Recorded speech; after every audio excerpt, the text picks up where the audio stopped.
Well, why? I typed in Cody Nick and it came up with a name. Yeet. I know, right?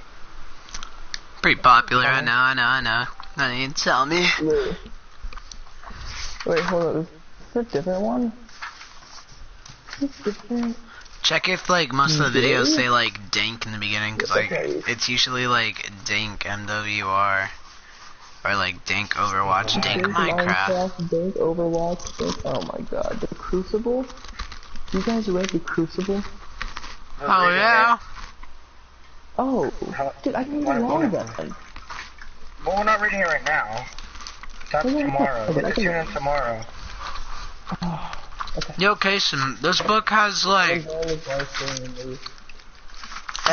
definitions of like made up words and like boat parts. Boat parts? Like the... I don't know boat parts. But... Like the masthead, the stern, the hull. Alright, yo, Kason Kid, you ready? So how are we doing this? We each reading a paragraph or are we each reading a page? Paragraph's fine. Okay. I'll go first, I guess. I still need to find my book real quick. Okay. I'll wait for you. I'm gonna be enjoying some... I gotta put my mic away from my face. I'm gonna be enjoying some dank Cheez-Its. Okay, let me get comfortable.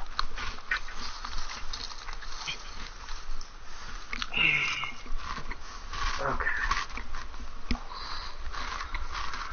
Are we gonna read the backstory? There's a backstory? No. Like, the beginning, like before. I mean, do you want to? An unfair battle? It's up to you, I don't care. I guess, I mean, it's only a page. Each read a paragraph? Yeah. Alright, I'll go first. An unfair battle. Thorn summoned up his opponent through slitted eyes. The youth was bouncing around in his saddle like a sack of potatoes, trying to steady his spear under his right arm and keep it pointed at his enemy. It would be ridiculously easy to kill him. Thorn thought, but that might simply rouse the anger of his companions. Better to humiliate them. Bracing himself, he caught the spearhead on his shield and flicked it easily to the side. Then he slammed the flat of his axe into the shoulder of the charging horse, throwing it off balance. As it stumbled, he drove forward with his shield, hit the animal again and sending it reeling to one side. The horse lost its foot, crashed onto its side with a terrified neighing. The rider barely had time to clean his feet from the stirrups and avoid being pinned under the fallen horse. He scrabbled desperately at the hilt of his sword, trying to clear the long blade from its scabbard. When it was half drawn, Thorn kicked his arm and hand, finishing the action and sending the bared sword spinning away out of his grasp. The young rider looked up at Thorn with terrified eyes. He flinched uncontrollably as he saw the terrible war axe arcing up and over. When it slammed into the hard ground a few inches from his face, the Scandian's eyes, cold and merciless, held this. Then Thorn said one word. Run. You know, see, like, look, if you look past the bullet drawing, a few sailing terms explain. We're not gonna read all that. Okay. Do you want to start off this page? Part 1? Yeah. The Promise. Okay. Wait, you started off really quick. I'm gonna send Andrew the link to the live stream. He's watching it. Andrew Wigglesworth. Oh, okay.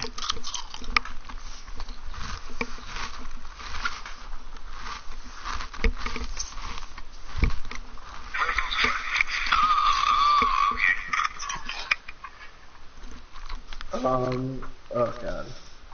Okay, I'm just gonna start off. I'm just gonna read till you are ready. Part 1. The Promise. Chapter 1, 12 years prior. Wolfwind emerged from the pre-dawn sea mist like a wraith, slowly taking physical form.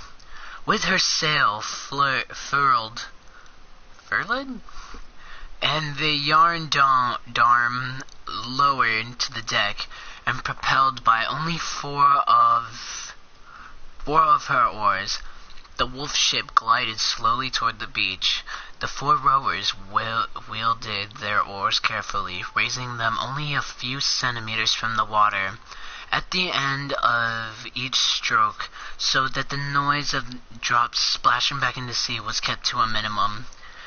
They were Eric's most experienced oarsmen, and they were used to the task of approaching enemy ships stealthily. You ready?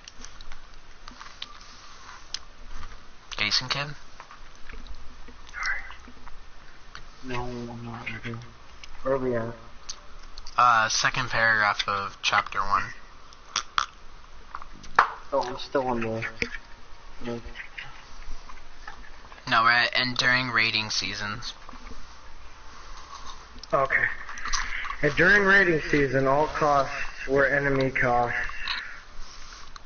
Such was their skill that the loudest sound was the lap, lap, lap of small ripples along the wooden hull. In the bow, Sevengull and two other crew members crouched fully armed, peering ahead to catch sight of the dim line where the water met the beach. The lack of surf might make their approach easier, but a little extra noise would have been welcome. Yeah, choked on a goddamn cheese. Sevengull thought. Plus, white water would have made the line of the beach easier to spot in their demise. Then he saw the beach and held up his hand, fist clenched. Far astern at the steering oar. Eric watched his second in command as he revealed 5 fingers, then 4, then 3, as he measured off the distance of the sand.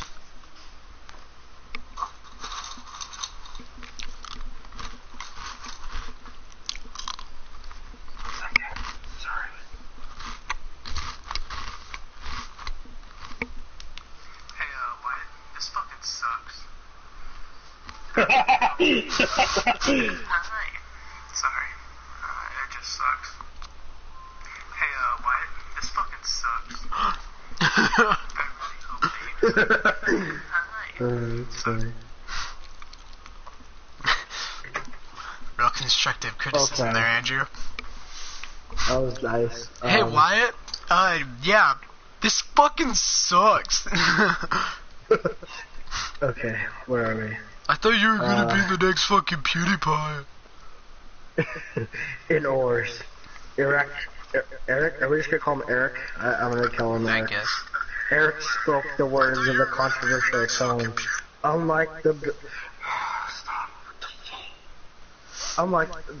the bellow he usually employed to pass orders.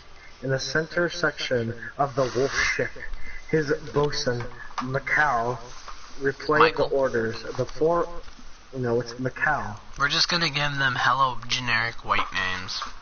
Fine, Michael replayed the orders. The 4 oars lifted out of the water as one, rising quickly to the vertical, so that any excess water would fall into the ship and not into the sea, where it would make more noise. A few seconds later, the prow of the ship grated softly against the sand. Eric felt the vibrations of the gentle contact with the shore through the deck beneath his feet. Svengal and his 2 companions vaulted over the bow, landing cat-like on the water's sand. 2 of them moved up the beach, fanning out the scale each country on either side, ready to give warning of any possible ambush. Svengal took a small beach anchor that anchored sailor lower to him. He stepped 20 paces up on the beach, strained against the anchor's rope to bring it tight, and drove the shovel-shaped fluke into the firm Sam.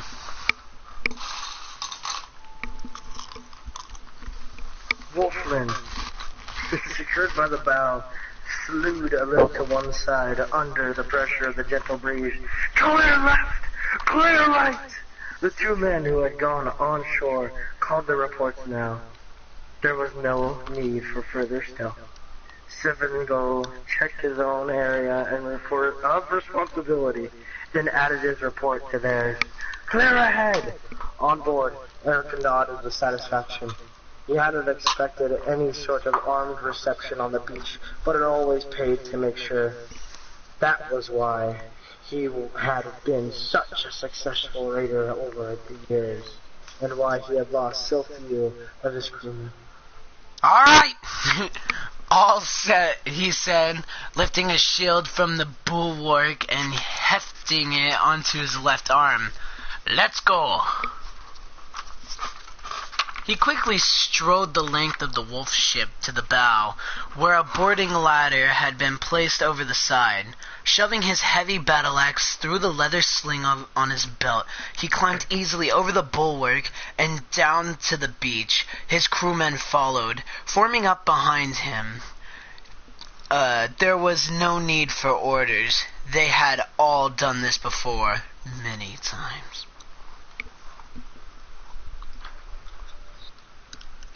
Case in Canberra, this shit sucks. Oof. Sven-Go joined him. No sign of anyone here, Chief, he reported. Eric grunted. Neither should there be. They should all be busy at Altiboski. What? Where are we? Oh. Yeah. He pronounced the name in his usual way, careless of the finer points of Iberian pronunciation. The town in question was actually Alto Boscu, a relatively unimportant market town, some 10 kilometers to the south, built on a high wooden hill from which a Dervid, its name. Hey, Wade, I hope you know you stole this man's name. He has 10 subscribers, which makes him 10 times better than you. So, I mean, you can't stole his name, you gotta get rid of it. Yeah, well, that guy can lick my butthole.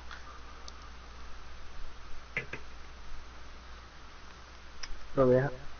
The previous day, 7 of his crew, is that where we are? 7 of his crew had taken the skiff and landed there, carrying out a lightning raid on the market before they, I almost said retard, they retreated to the coast. Alto Boscu had a garrison, and a rider from the town had been sent to Santa Sibylla, Santa Sibylla, where a small force of militia was maintained. Eric's plan was to draw the garrison away to Alto, while he and his men plundered Santa Sibylla on hinges.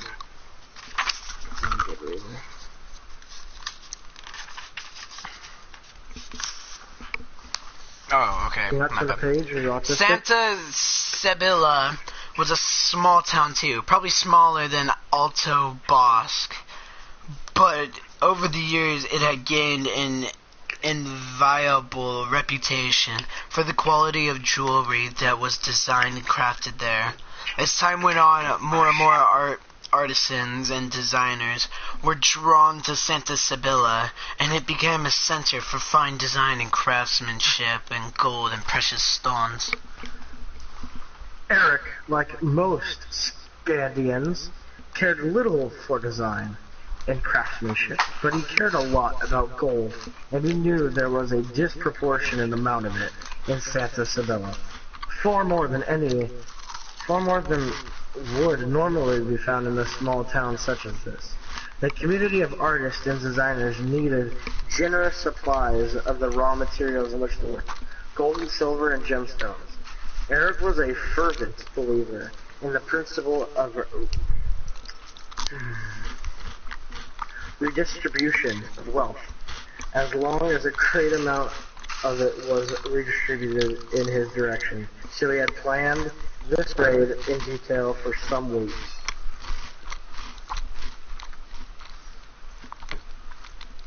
Hold on. He checked behind him. The anchor watch of 4 men were standing by the bow of Wolfwind, guarding it while the main party went inland. He nodded, satisfied that everything was ready. "Send your scouts ahead," he told Svengal. The second-in-command gestured to the 2 men to go ahead in the main raiding party. The beach rose gradually to a low line of scrubby bushes and trees. The scouts ran to this line, surveyed the country beyond, then beckoned to main party follow. The ground was flat here, but some kilometers inland, a range of low hills rose from the plain.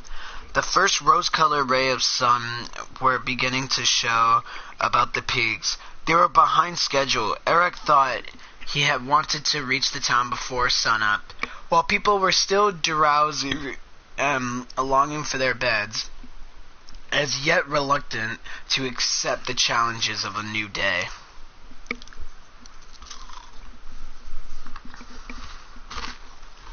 Oh fuck, where are we? Let's spice it up. I don't even see. Oh, damn, you heard a lot. "Let's pace it up," he said terrorously, and the group settled into a steady jog behind him, moving in 2 columns. The scouts continued to range some 50 meters in advance of the raiding party. Eric could already see that there was nowhere a substantial party of armed men would remain hidden. Still, it did no harm to be sure.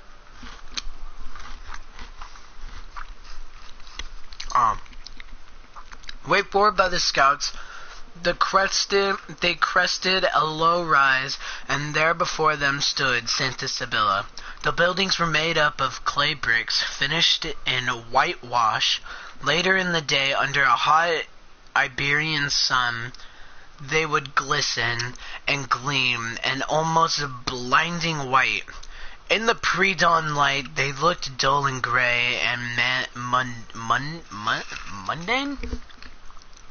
The town had been built with no particular plan in mind, instead, growing over the years so that houses and warehouses were placed wherever their owners choose to build them.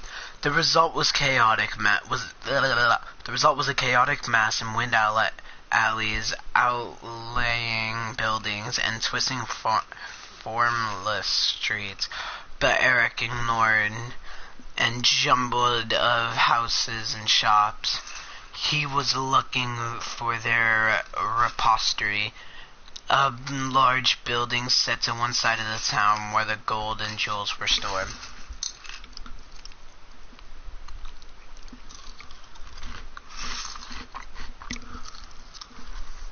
Go, Kasem. Yeah, I know. And there it was, larger than the others, with a substantial brass-bound wooden door. Normally, Eric knew there would be a guard in place, but it seemed his diversion had achieved the result he wanted, and the local militia were absent, and the only possible resistance could come from a small castle set on a cliff. A kilometer, thank you, away from the town itself. There would possibly be armed men there. There would possibly be armed men there, but the castle was the home of a minor Iberian nobleman, and its location here was a mere coincidence. Knowing the snobbish and superior nature of the Iberian nobility, Eric guessed that the castle lord and his people had as little to do with the common tradesmen of Santa Sibylla as possible. They might buy from them, but they wouldn't mix with them or be eager to protect them in any emergency. They headed for the repository. As they passed the side street, a sleepy townsman emerged, leading a donkey load of what seemed to be impossibly heavy stacked firewood. For a few seconds, head down and still half asleep, the man failed to notice the force of grim-faced, armed sea wolves. Then his eyes snapped open, his jaw followed suit, and he froze in place, staring at them. From the corner of his eye, Eric saw two of his men start to detach from the main body, but the firewood seller could do them little harm. "Leave 'em!" in order for the men to drop back into line. Galvanized by the sound of Eric's voice, the man dropped all the donkey's halter and took off back into the narrow alleyway from which he had emerged. They heard a soft sound of his bare feet flapping on the hard earth as he put as much distance between himself and the raiders as he could. Oh shit, where are we? Get that door open. It's like the bottom paragraph of page 8. Oh, there it is. Get that door open, Eric ordered. Michael and Thorne stepped forward. Michael, whose preferred weapon was a sword, borrowed an axe from one of the other sea wolves, and together he and Thorne attacked the heavy door. They were Eric's two most reliable warriors, and he nodded appreciatively. Yeah, I know, I'm just fucking dyslexic. At the economy of effort with which they reduced the door to marchwood, placing alternate axe strokes precisely where they would do the most good, each building on the damage the other had caused. The two men were best friends. They always fought together in the shield wall, each trusting the other to protect his back and sides. Yet they were a contrast in body shapes. Michael was taller and leaner than the average Scandian man, but he was powerful and hard-muscled, and he had the reflexes of a king. Thorne was slightly shorter than his friend, but much wider in his shoulders and chest. He was one who most skilled and dangerous warriors Eric had never seen. Eric often thought that he would hate to come up against Thorne in battle. He never seen an opponent who had survived such an encounter. Belaying his heavy build, Thorne also moved with blinding speed when he chose Eric. Eric roused himself from his musing at the door, fell into shattered halves. "Get the gold," he ordered. His men surged forward. It took them half an hour to load the gold and silver into sacks. They only took as much as they could carry. They left easily the same amount behind. Maybe another time, Eric thought, although he knew no subsequent raid would be as easy or as bloodless as this one. In retrospect, he had caught hold of the firewood seller's donkey. The little animal could have carried more of the gold back to the ship for them. The town was awake now, and nervous faces peered at them from behind windows and around street corners. But these were not warriors, and none of them were willing to face the fierce-looking man from the north. Eric nodded, satisfied, as the last of his men, each laden with two small heavy sacks, emerged from the respiratory.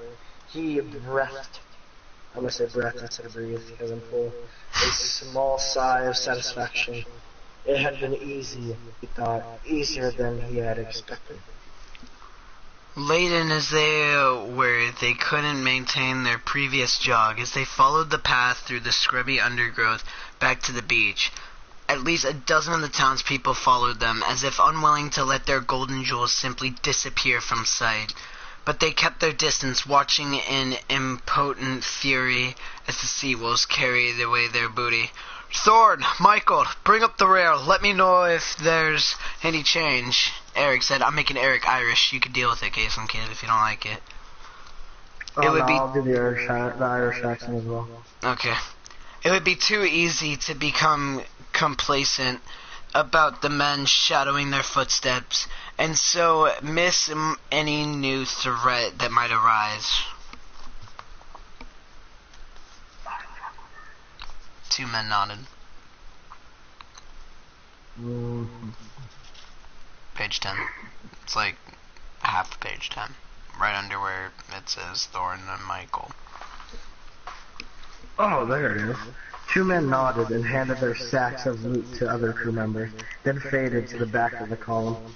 They marched some 20 meters behind the main party, turning continually to keep the following townspeople in sight.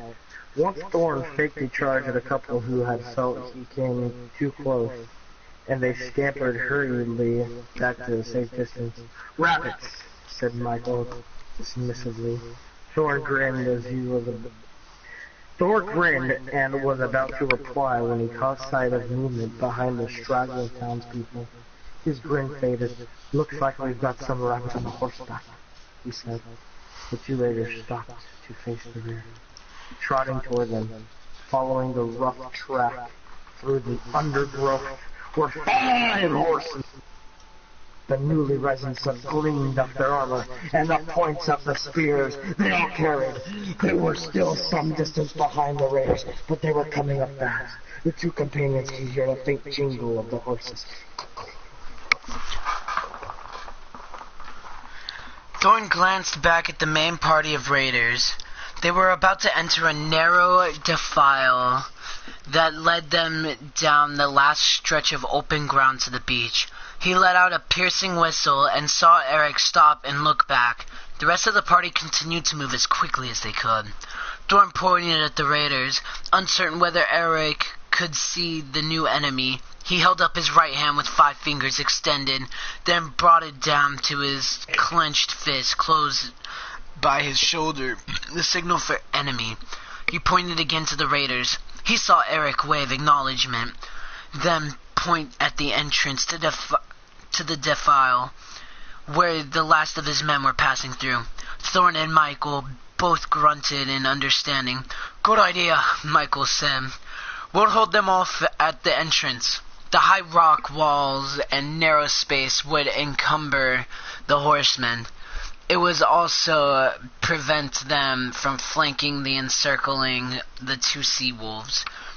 They'd be forced into a frontal attack. Normally, that might be a daunting prospect, but these were 2 experienced and deadly fighters, and each ensure his own skill and rose to the companion."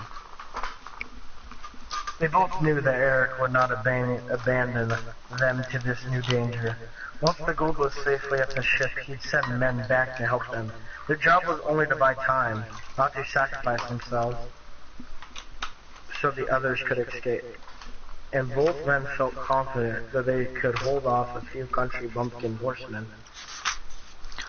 They doubled their pace, covering the ground to the defile. Behind them, they heard a raged cheer from the townspeople as they saw the raiders seemingly running for their lives ahead of the averaging horsemen, who urged their horses to gallop, determined to catch these interlopers before they could escape into the narrow gully. The 2 warriors had no intention of escaping. Rather, as they reached the defile, Michael and Thorn turned and drew their weapons, swinging them experimentally as they faced the approaching raiders. Like most Scandians, Thorn favored a heavy, single-bladed battle axe as his principal weapon. Michael was armed with a long sword.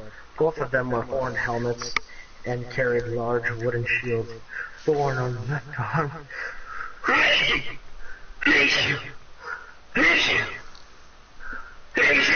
with heavy spikes crossing the 2 battleships around the edges.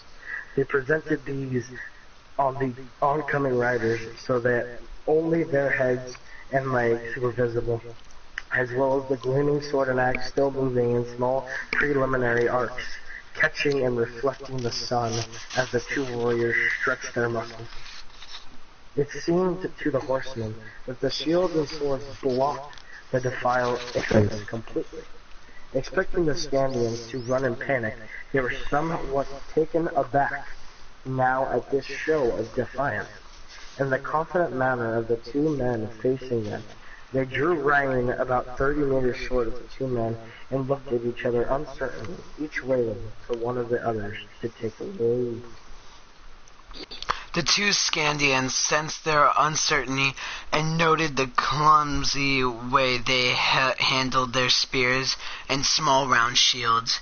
There was none of the easy familiarity that could be seen in an experienced fighter. I think these boys are still wet behind the ears, Michael said, smiling grimly. Thorn nodded. I doubt they've seen any real fighting. They were right. The horsemen who had come from the castle in response to a messenger who had run all the way from Santa Sibylla were young and only half-trained. They were all from well-to-do families. Their indolent parents had always supplied their every whim. New chainmail, a sword with golden chase hilt, a new battle horse. They viewed their training in the knightly arts as more of a social activity than a serious one. They had never before faced armed and determined warriors like these two, and it suddenly occurred to them that what had begun was a light-hearted expedition to send a few ill-bred raiders running in panic had quickly turned into a potential deadly confrontation. Someone could die here today, so they hesitated, uncertain what they should do next. Then one, either braver or more foolhardy than his fellows, shouted a challenge and spurred his horse forward, awkwardly trying to level his spear at the two Scandians. Mine, I think, said Thorn, stepping forward a few paces to accept the charge. Michael was content to let him do so. Thorn's long-handled axe was more effective weapon against the horseman. Thorn summed up his opponent through slitted eyes. The youth was bouncing around in his saddle like a sack of potatoes, trying to steady his spear under his right arm and keep it pointed at his enemy. It would be ridiculously easy to kill him, Thorn thought, but it might simply rouse the anger of his companions better to humiliate him. Bracing himself, he caught the spearhead on his shield and flicked it easily to one side. Then he slammed the flat of his axe into the shoulder of the charging horse, throwing it off balance. As it stumbled, he drove forward with his shield, hitting the animal again and sending it reeling to one side. The horse struck the rough rock wall beside the defile and lost its footing, crashing onto its side with a terrible neighing. The rider barely had time to clear his feet from the stirrups and avoid being pinned under the falling horse. He fell awkwardly to one side, his small shield underneath him. He scrabbled desperately at the hilt of his sword, trying to clear the long blade from the scabbard. When it was half drawn, Thorn kicked his arm in hand, finishing the action and sending the bared sword spinning away from his grasp. The young raider looked up at Thorn with terrified eyes. He flinched uncontrollably as he saw the terrible war axe arcing up and over. Then it slammed into the hard ground a few inches from his face. The Scandian's eyes, cold and merciless, held this. Then Thorn said one word. Run. Oh, that was the beginning. That was the beginning, my boys. Yo, this shit still sucks. Fuck off, Kason, dude. You're supposed to be enthusiastic about this. Ooh. The young Iberian scrambled clumsily to his feet and turned to escape. As he did, he felt the violent impact in his behind as Thor helped him on his way with his boot. Stumbling and crying in panic, he blundered back to where his companions were waiting. Their horses moved uneasily from one foot to the other. The riders were communicating itself to the animals. Behind him, the boy heard the two Scandinavians laughing. Thorn's instincts had been correct. The apparent ease with which he had dealt with the rider was far more disconcerting. Oh, I'm sorry. Yeah. Hold on. Disconcerting than if he had simply killed him. By letting him live, he had Wait. Where are you? Under the top of page 13. 15. Behind him, the boy heard two Scandians laughing. Yeah, I just read that. Oh, okay. Continue. Okay, now I'm at, by letting him live, he had shown the utter contempt with which he and his companion regarded these neophyte warriors. Such disregard made the Iberians even more uncertain. I think you've made them nervous. Michael grinned at his friend. Thorn shrugged, said they should be. They shouldn't be allowed out with pointy sticks like that. They're more danger to themselves than anyone else. Let's see them off, said Michael. They're starting to annoy me. Without any warning, the two Scandinavians brandished their weapons and charged the small group of horsemen, screaming battle cries as they went on. The shock of it all was too much for the demoralized group of raiders.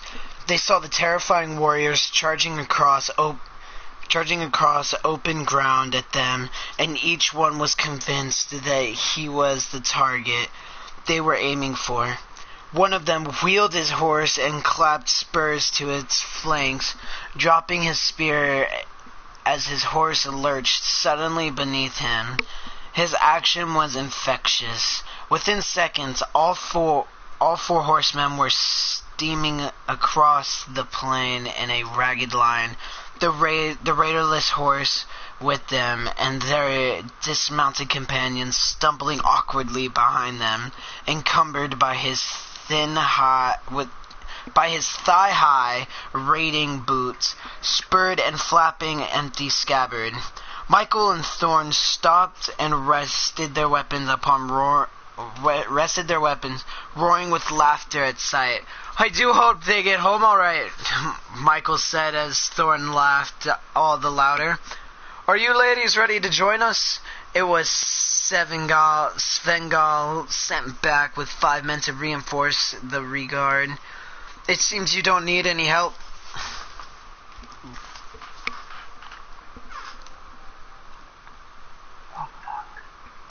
Where are we? Second paragraph of page 16. Oh shit. Oh, still laughing. Thorn and Michael sheathed their weapons and walked back to join. That's what I said. Okay, fuck, dude. Dumb fuck. Sheathed You don't have to be their a weapons dick about and it. walked back to join Svengol and the others at the mouth of the defile. You should have seen it, Svengol, Michael began. Thorn here simply frightened them away. The sight of his ugly face was too much for them. It even made a horse fall over. Svengol, I hate that name. Svengol let go of the short bark of laughter, hurrying up the defile at the head of reinforcements. He had seen how Thorn dealt with the charging rider. He was impressed. He knew he could never have pulled that move off. In fact, he couldn't think of anyone other than Thorn who might have managed it. Well, you played your part too, Thorn was saying in reply, although I must admit I was magnificent. I'm not sure that's the word. Michael raised his arm to clap his friend on the shoulder when the spear hit him. It came out of nowhere. Later, thinking... Sorry, I just wanted to read. Thinking over the event, Thorn realized it must have been the spear dropped by the first of the fleeing horsemen. He surmised that one of the following townspeople, overcame with rage and frustration, had retrieved it and hurled it blindly at the Scandians, then run for his life into the scrub and rocks before he could see the result. The result could not have been worse. The iron head penetrated underneath Michael's raisin arm, burying itself deep in his upper body. He let go of a small cry and fell to his knees, then crumpled sideways, horrified. Thorn dropped to the ground beside his friend, seeing the pallor of Michael's face as the life drained from his body. "Sword! Michael gasped. If the sea wolf died in battle without a weapon in his hand, his soul would wander in a netherworld for eternity. Svengal had already drawn his own sword and thrust it into Michael's groping fingers. The stricken man looked up in thanks. He turned his gaze to his best friend. "Thorn," he said before speaking that one word almost too great. Thorn bent his head close to Michael's. "Hold on, Michael. We'll get you to the ship." Somehow the ship meant safety and salvation, as if the simple act of being on board could negate the effects of the terrible life-sapping wound in Michael's side. But Michael knew better. He shook his head. "My wife and the boy. Look out for them, Thorn." Thorn's vision blurred with tears as he gripped his friend's hand, making sure that Michael gripped on the sword hilt didn't weaken. "I will. You have my word." Michael nodded and seemed to gather his strength for one last effort. "Won't be easy for him. He'll need..." The pain and the shock were too much. He couldn't finish the sentence, but there was still a last remnant of light in his eyes. Thorn gripped his hands tighter, willing him to finish. He needed to know his friend's last wish. He needed to know what he wanted done. He'll need what? What would he need? Michael's lips moved wordlessly. He took in great shuddering breath that racked his body. With a final effort, he spoke one word. "You," he said, and died. Oh my god, yo, Michael, my boy, did not Michael shit the laugh. bed. He He did laughed the whole 17 pages. He did Damn. not last as long as I thought he was gonna last. Michael's a little bitch boy, that's what I have to say. Yeah. So Did you next wanna time, write that we Michael do just this, we cock- read chapter 2, my boy. That was a What page is that for? Chapter 2 is hella short. We have to read chapter 3. okay. Yo, that was an intense first chapter. Not gonna lie. I didn't think Michael would die, dude. That's bad.